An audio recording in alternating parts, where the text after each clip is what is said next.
Hello, मैं हूं बलराज और इस वीडियो में मैं आपके साथ डिस्कस करूंगा यूपीएससी द्वारा कंडक्टेड सिविल सर्विस एग्जाम के लिए ऑस्ट्रेलिया की ज्योग्राफी। ऑस्ट्रेलिया के इस मैप वर्क के वीडियो को देखने के बाद आपकी ऑस्ट्रेलिया की मैप वर्क की ज्योग्राफी बहुत ही स्ट्रांग तरीके से तैयार हो जाएगी, तो इस वीडियो को पूरा देखिएगा। टॉपिक स्टार्ट करने से पहले मैं आपको दिखाना चाहता हूं कुछ प्रीवियस ईयर्स के क्वेश्चन।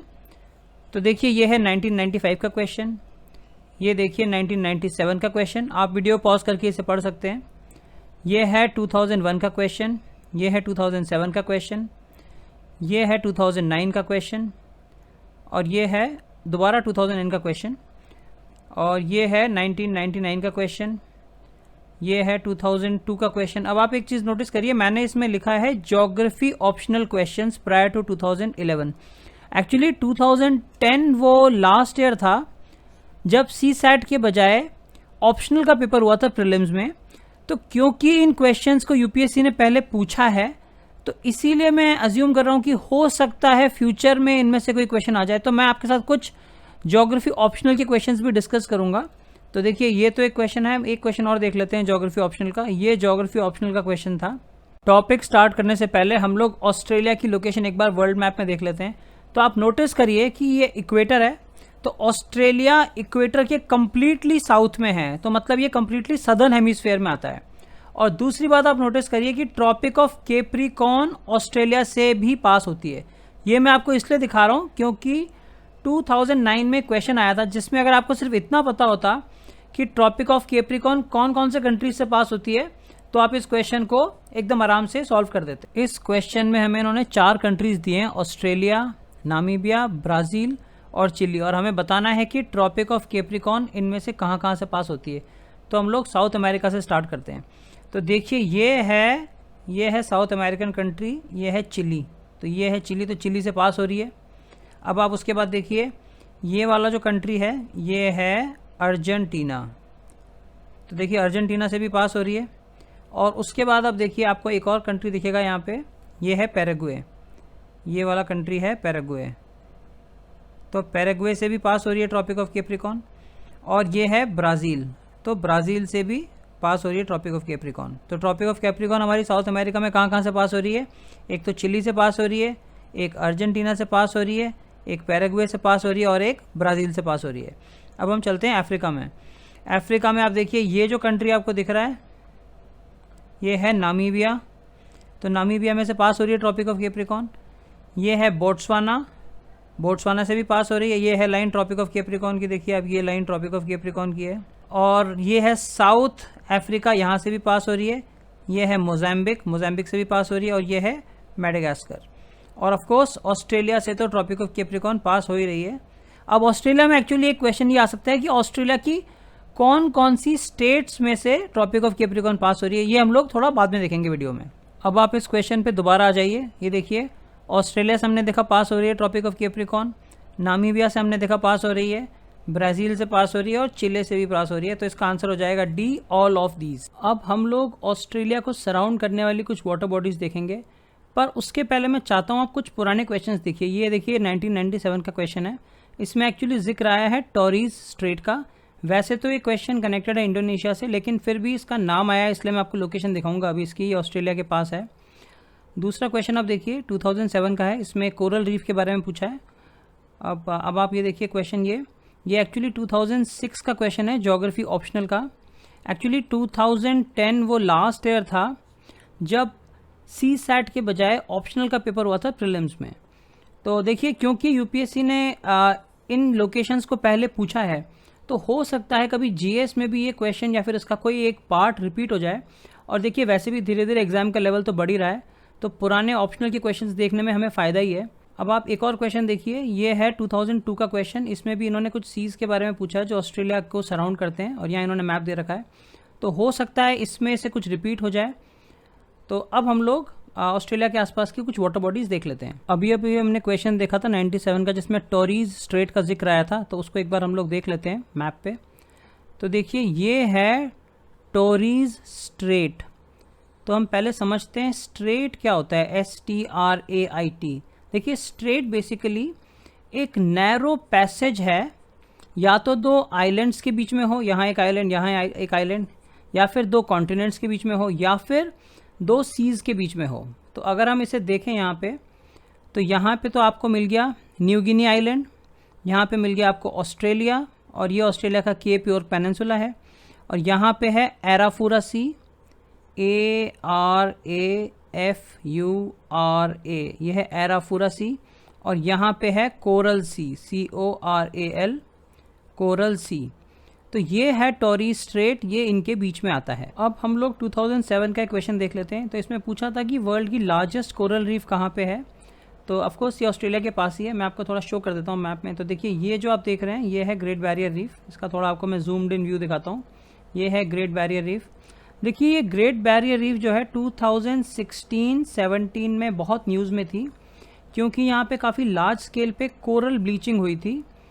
तो आपने ये टर्म ज़रूर सुना होगा इकोलॉजी में। अब मैं आपको थोड़ा ब्रीफली एक्सप्लेन कर देता हूँ ये क्या होती है। देखिए जो कोरल्स होते हैं वो एक फाइलम होती है नाइडेरिया, CNIDARIA, इस फाइलम को बिलोंग करते हैं। और इसमें सी साइलेंट है इसलिए इसे नाइडेरिया कहा जाता है। तो ये एक तरह के मरीन इन्वर्टिब्रेट्स होते हैं, मतलब एक तरह के ऑर्गेनिजम्स होते हैं। मैं आपको स्ट्रक्चर दिखाता हूँ कोरल्स का। तो मैं आपको स्ट्रक्चर दिखा देता हूँ कोरल्स का। तो ये देखिए मैंने एक ड्रॉ करा है एक स्ट्रक्चर कोरल्स का। तो ये इनके टेंटिकल्स हैं और ये इनका स्टमक है। तो देखिए कोरल्स इन टेंटिकल्स को यूज़ करके कुछ अपना फूड ये कैप्चर कर लेते हैं, लेकिन पूरा फूड ये नहीं बना पाते, तो इसलिए इन्हें सपोर्ट चाहिए होता है। तो एक एल्गी होती है जिसका नाम है ZOOXANTHELLAE,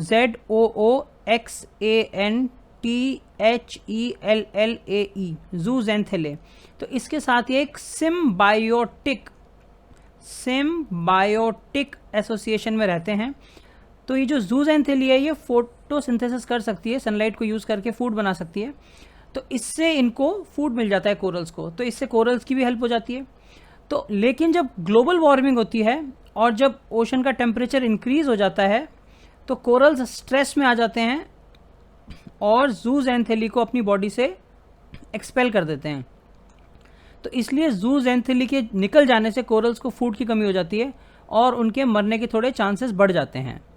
तो ये होती है कोरल ब्लीचिंग। अब हम देखते हैं कि इस प्रोसेस को ब्लीचिंग क्यों कहते हैं, कोरल ब्लीचिंग। देखिए एक्चुअली जो कोरल्स होते हैं इनका जो खुद का कलर होता है वो ट्रांसपेरेंट या ट्रांसलूसेंट जैसा होता है, और जो ये ज़ूज़ैंथेली है ये ज़ूज़ैंथेली ही इनको कलर देती है। तो इसीलिए कोरल्स बहुत सुंदर सुंदर कलर में मिलते हैं। लेकिन जब ज़ूज़ैंथेली इनकी बॉडी से निकल जाती है तो ये वाइट हो जाते हैं, और इसी कारण हम इसको कोरल ब्लीचिंग कहते हैं। अभी थोड़ी देर पहले मैंने आपके साथ यहाँ पे टॉरेस स्ट्रेट डिस्कस करी थी। अब हम लोग एक स्ट्रेट और डिस्कस कर लेते हैं जो बहुत इंपॉर्टेंट है। यहाँ पर आपको मिलेगी BASS, बैस स्ट्रेट।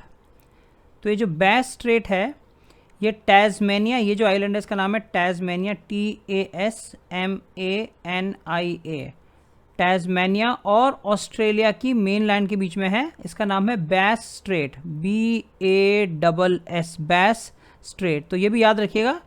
एक्चुअली यूपीएससी को काफ़ी पसंद है ये टॉपिक स्ट्रेट्स, तो इसमें से कभी क्वेश्चन आ सकता है कि बेस स्ट्रेट कहाँ पर लोकेटेड है। अब मैं आपको ऑस्ट्रेलिया के चारों तरफ कुछ गल्फ्स दिखाता हूँ, GULFS। तो ये जो आप गल्फ देख रहे हैं इसका नाम है गल्फ ऑफ कारपेंटेरिया। आपको जूम इन करके दिखाता हूँ। ये रही गल्फ ऑफ कारपेंटेरिया, CARPENTARIA। और आपको एक और गल्फ दिखाता हूँ, ये है Joseph Bonaparte gulf, JOSEPH BONAPARTE, Joseph Bonaparte gulf. ये है जोसेफ बोनापार्टे गल्फ।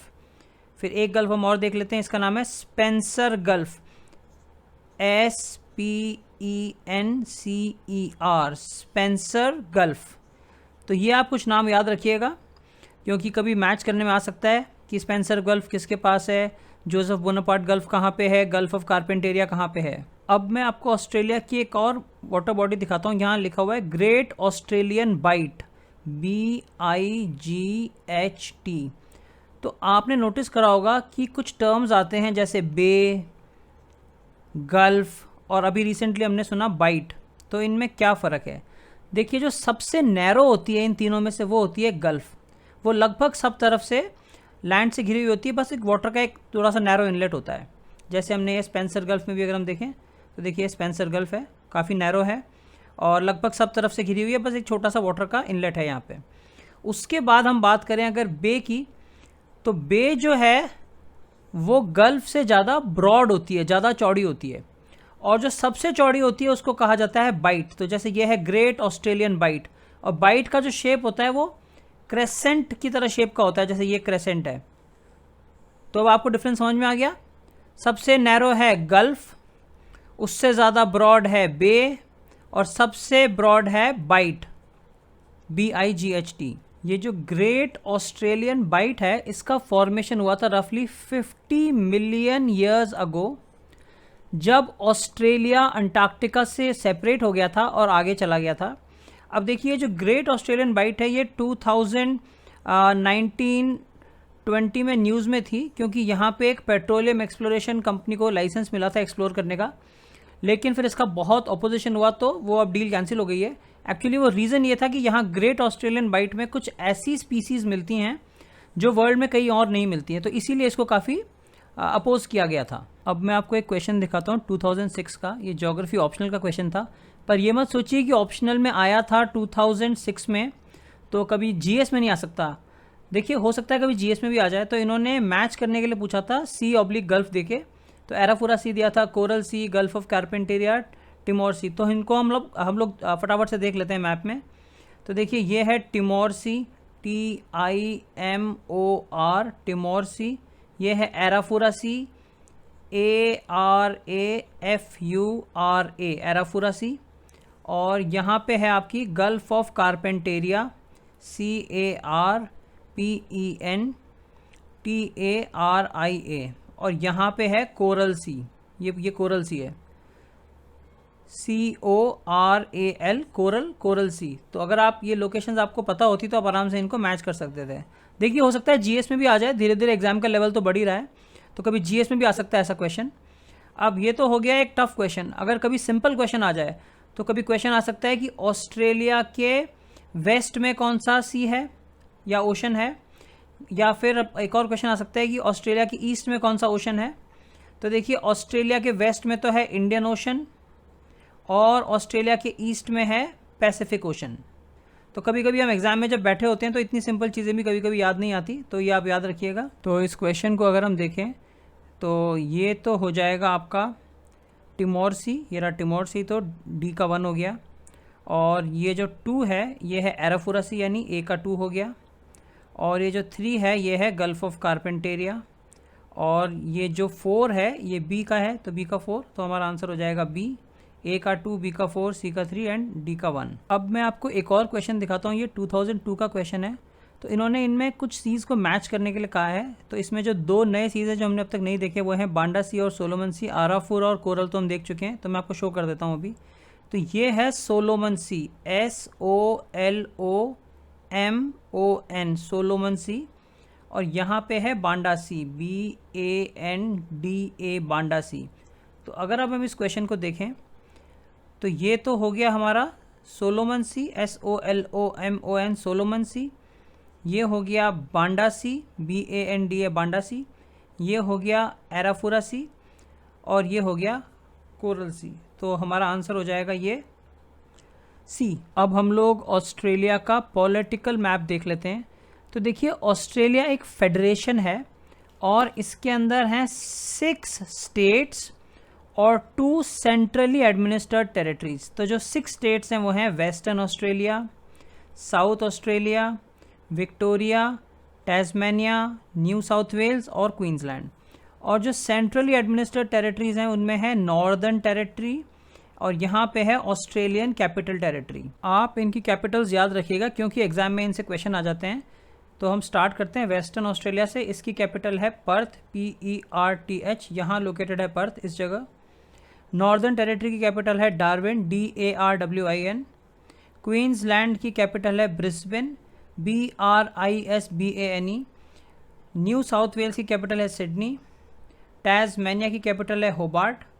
विक्टोरिया की कैपिटल है मेलबर्न। साउथ ऑस्ट्रेलिया की कैपिटल है एडिलेड, और ऑस्ट्रेलिया की कैपिटल है कैनबेरा, CANBERRA।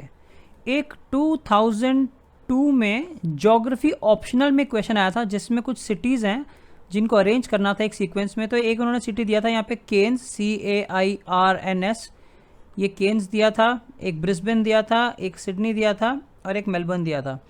तो ऑस्ट्रेलिया के सिटीज़ में ऐसे क्वेश्चन आ जाते हैं कभी कभी कि या तो इनको हमें अरेंज करना होता है क्लॉकवाइज, तो आप क्लॉकवाइज इनकी लोकेशन याद कर लीजिए, Brisbane, Sydney, Canberra, Hobart, Melbourne, Adelaide, Perth.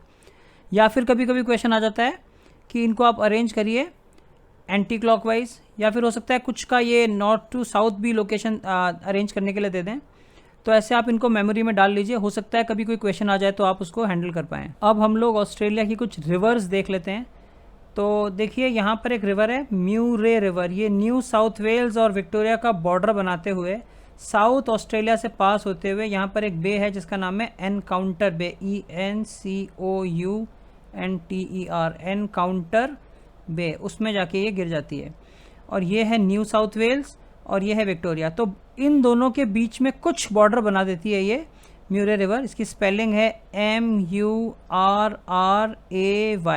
म्यूरे river. और म्यूरे रिवर की एक ट्राइब्यूटरी है जिसका नाम है म्यूरम-बिजी, ये ऑस्ट्रेलियन कैपिटल टेरिटरी से होते हुए निकलती है और म्यूरे रिवर में आके मिल जाती है। तो मैं म्यूरम-बिजी रिवर की स्पेलिंग लिख देता हूँ, MURRUMBIDGEE,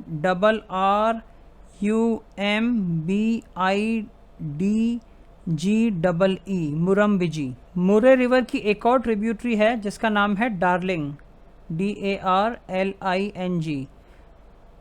तो आप देखिए अल्टीमेटली ये सारी रिवर्स जो आ रही हैं ये आके साउथ ऑस्ट्रेलिया के थ्रू बहते हुए ये एनकाउंटर बे के अंदर गिर जाती हैं। यहाँ पे आपको ध्यान होगा, यहाँ पर एक सिटी है पर्थ, PERTH, जो वेस्टर्न ऑस्ट्रेलिया की कैपिटल है।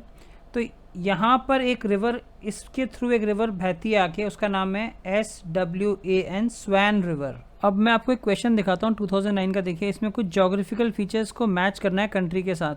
तो आप देखिए यहाँ पर एक डेजर्ट का नाम आएगा ग्रेट विक्टोरियन डेजर्ट। तो इसलिए हम लोग अब आके देखते हैं ऑस्ट्रेलिया के कुछ डेजर्ट्स। तो देखिए बहुत सिंपल क्वेश्चन आते हैं, कभी कभी केवल कंट्री से मैच करने में आ जाता है। तो ऑस्ट्रेलिया के हम कुछ डेजर्ट्स के नाम देख लेते हैं। तो ये है ग्रेट सैंडी डेजर्ट, ये है गिब्सन डेजर्ट, और ये जो हमारे क्वेश्चन में था ग्रेट विक्टोरियन डेजर्ट, ये तानामी डेजर्ट और ये सिम्पसन डेजर्ट। अब आपको दिख रहा होगा यहाँ पे मैंने लिखा हुआ है ग्रेट आर्टिजन बेसन। तो देखिए ऑस्ट्रेलिया का एक बड़ा फेमस फिजिकल फीचर है, एक जोग्राफिकल फीचर है कि यहाँ पे अगर आप ड्रिल करेंगे तो बहुत प्रेशर से पानी आएगा और कई बार तो अपने आप भी पानी आने लग जाता है।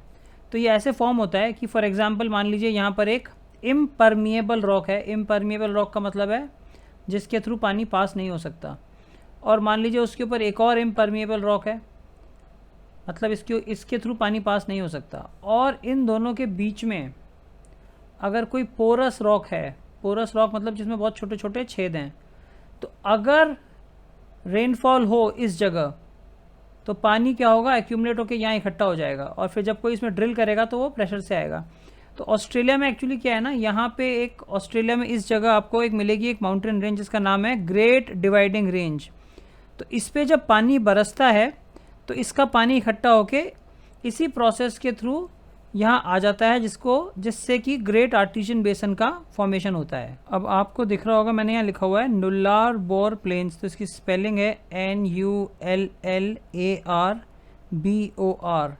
तो ये जो रीजन है ऑस्ट्रेलिया का नुल्लार बोर प्लेन, ये बेसिकली एक लाइमस्टोन टोपोग्राफी का रीजन है और इसका जो नाम है नुल्लार बोर, ये एक लैटिन वर्ड है नूलुस, NULLUS, उससे डिराइव्ड है जिसका मतलब होता है नो ट्रीज, मतलब कोई पेड़ नहीं है यहाँ पे। तो उससे ये नाम बना है नुल्लार बोर प्लेन। अब मैं आपको ऑस्ट्रेलिया में एक बड़ा ही फेमस फिजिकल फीचर दिखाता हूँ। यहाँ पे आपको लिखा हुआ देखिएगा उल्लुरू, ULURU। इसका एक और नाम है Ayers Rock, AYERS, Ayers Rock. इसका आपको जूम्ड इन व्यू दिखाता हूँ। तो ये है वो उल्लुरू या फिर एयर्स रॉक। तो ये जो उल्लुरू या फिर एयर्स रॉक है ये बेसिकली एक इंसेलबर्ग है, INSELBERG, मतलब जो एरिड साइकिल ऑफ इरोजन होती है उसका ये लास्ट एंड प्रोडक्ट होता है। तो एक्चुअली ये ज़्यादा रेजिस्टेंट होता है इरोजन से, तो इसलिए ये बच जाता है। बाकी एरिया सब इरोड हो गया और ये बच गया। तो इसको कहा जाता है इंसलबर्ग। तो ये जो उलुरु है ये भी एक इंसलबर्ग ही है, तो इसीलिए ये इरोजन से बच गया है और आप देखिए इतना प्रोमिनेंटली दिखाई दे रहा है। अब मैं आपको दिखाता हूँ एक और लोकेशन, इसका नाम है एलिस स्प्रिंग, ALICESPRING। तो ये है एलिस स्प्रिंग। तो ये इसलिए इम्पॉर्टेंट है क्योंकि यहाँ पे थोड़ा ऑयल भी मिलता है और थोड़ी बहुत गैस भी मिल जाती है, तो इसलिए इसकी इकोनॉमिक इंपॉर्टेंस है एलिस स्प्रिंग्स की। अभी हमने जो दो लोकेशंस देखी थी, एलिस स्प्रिंग्स और उलुरु या फिर आयर्स रॉक, ये दोनों नॉर्दर्न टेरिटरी में थी। अब मैं आपको साउथ ऑस्ट्रेलिया की एक इम्पॉर्टेंट एक फिजिकल फीचर दिखाता हूँ, उसका नाम है लेक आयर, EYRE। तो जो ये लेक आयर है इसकी खासियत यह है कि ये सी लेवल से -15 मीटर्स नीचे है, तो मतलब सी लेवल से भी ये 15 मीटर नीचे है। और एक ये इनलैंड ड्रेनेज का एक रीजन है, ये इनलैंड INLAND इनलैंड ड्रेनेज का रीजन है ये। तो ये जो आप देख रहे हैं ये है ऑस्ट्रेलिया की फेमस ग्रेट डिवाइडिंग रेंज, और ये रफली 300 मिलियन ईयर्स अगो बनी थी कार्बोनिफेरस टाइम्स में। और ये जो ग्रेट डिवाइडिंग रेंज है ये एक्चुअली एक ओरोग्राफिक बैरियर की तरह काम करती है, मतलब जब यहाँ से हवा आती है तो हवा इससे टकराती है और यहीं पे रेनफॉल हो जाता है इस साइड ही। तो ये वाली जो साइड है ये रेनफॉल से डिवाइड रह जाती है, तो यहाँ पे रेन शेडो एरिया बन जाता है। तो ये एक इम्पॉर्टेंट फीचर है, याद रखिएगा। ये वाली जो साइड है यहीं पे होगी ज़्यादातर रेनफॉल, तो इसे कहा जाता है विंडवर्ड साइड, और इस वाली साइड को कहा जाता है लीवर्ड साइड, जहाँ पे एक रेन शेडो एरिया बन जाता है। ग्रेट डिवाइडिंग रेंज का जो है सदर्न पार्ट है, इसके कुछ अलग अलग नाम हैं। फॉर एग्जांपल देखिए यहाँ पे मैंने लिखा हुआ है न्यू इंग्लैंड रेंज, तो इस एरिया में इसको कहते हैं न्यू इंग्लैंड रेंज। फिर आपको दिखेगा एक जगह लिखा हुआ स्नोई माउंटेन्स, तो यहाँ इसको कहते हैं स्नोई माउंटेन्स, और फिर इसको ऑस्ट्रेलियन एल्प्स भी कहते हैं। अब आप एक चीज़ दिखाता हूँ मैं आपको, ये जो स्नोई माउंटेन्स है इसमें आपको मिलेगी ऑस्ट्रेलिया की हाईएस्ट पीक, जिसका नाम है माउंट कॉजियोस्को। इसकी स्पेलिंग मैं लिख देता हूँ, KOSCIUSZKO।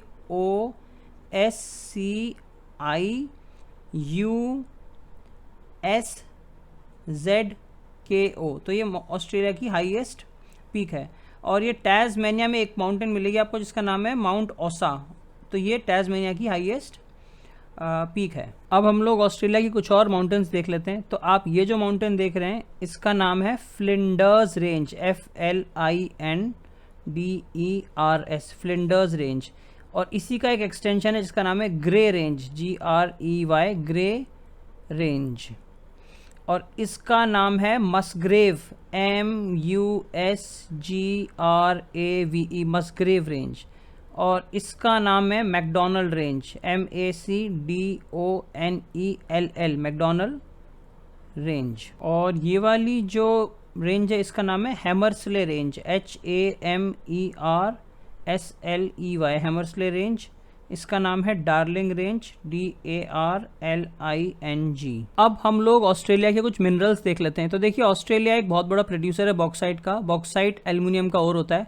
तो ये जो वीपा लोकेशन है यहाँ आपको काफ़ी बॉक्साइट मिलेगा।